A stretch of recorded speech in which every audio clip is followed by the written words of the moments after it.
Bismillahirrahmanirrahim. Bismillahirrahmanirrahim.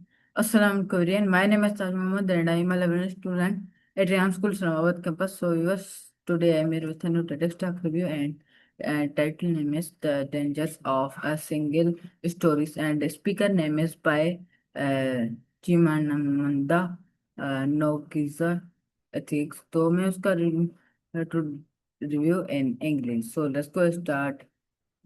Hello everyone, today I am review the dangers of a single story of Chimamanda Ngozi Adichie.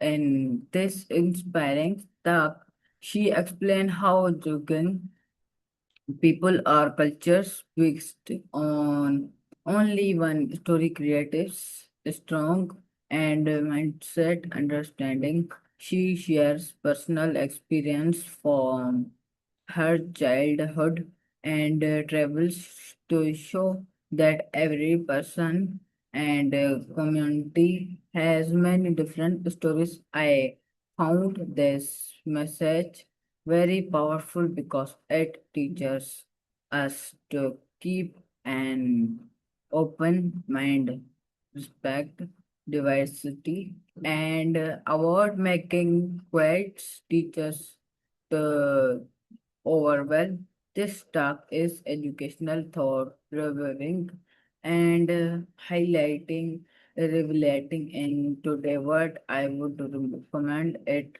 to every. So yes, this was a new TEDx talk. So thank you and Allah Hafiz Pakistan Zindabad.